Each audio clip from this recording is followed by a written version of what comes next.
Hey, this is Jerry from Showtime Audio. Just wanted to give you a quick walk around of Dan's F12 Ferrari. So here we're doing the paint protection. So as you can see, we're protecting the entire car. Everywhere we will be touching. So fenders, door edges. We actually even did the entryway into the car on this one.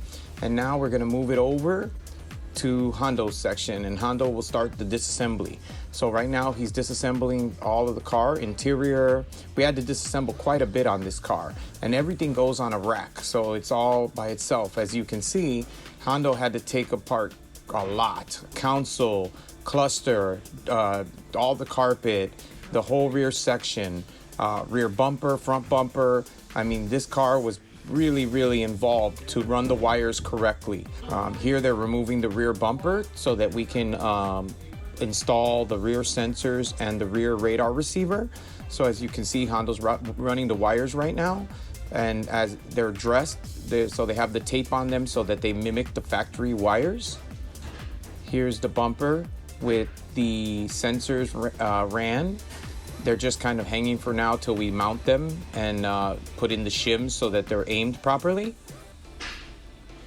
And then we're gonna show you the rear antenna. So it actually bolts to the rear crash bar. That's it right there. And it, blends in and fits, and now you can still put the bumper back and it doesn't interfere with anything on the car itself. So here the guys are reassembling it. So they're putting the bumper back on. And as you can see, there's a ton of bolts. I mean, the bumper is held on by, I don't even know how many, but it's a lot. Even inside the wheel arches, which you'll see here in a second, Hondo actually has to raise the car up and bolt in the rear part of the bumper itself. Again, same thing on the driver's side. So we lift the car up, put the bolts in, put in the wheel arches, and put the wheel arches back in. Now he's starting on making the rear custom acrylic housing. So we start with cardboard. Everything we do is like in cardboard because it's obviously much easier to work with cardboard than it is with wood or metal or plastic. So he's getting the shape off of the car, which will be the base for our acrylic housing. Hondo made a jig so to make sure that it's all perfectly straight.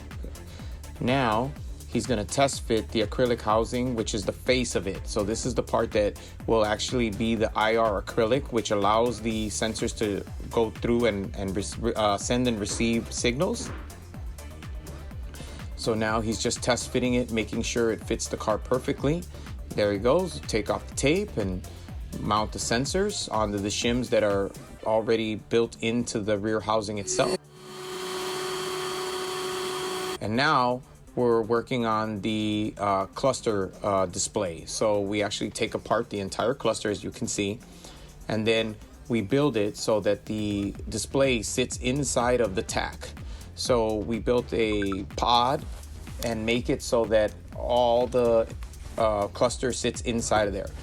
Here, Hondo is assembling the cluster. So we have to modify the cluster heavily so that we separate the display from the buttons.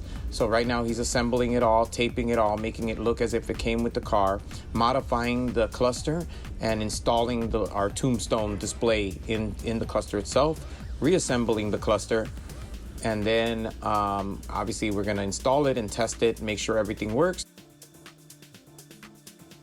Showtime Audio, just wanted to show you our switch pod modification. So it starts off as a piece of cardboard, a couple pieces of cardboard, converted into one refined piece. Then it becomes a wooden piece, so it's a hard surface, and then it becomes this acrylic piece. So this is a piece of 1/8" acrylic with the micro switches embedded in it. And so now it fits right into the cavity there. And now we have the 5 buttons which can control the Radenso, or actually anything, but in this particular case we're making them to control the Radenso. The mute, volume, brightness, everything will be controlled from this piece. Stay tuned for the next video.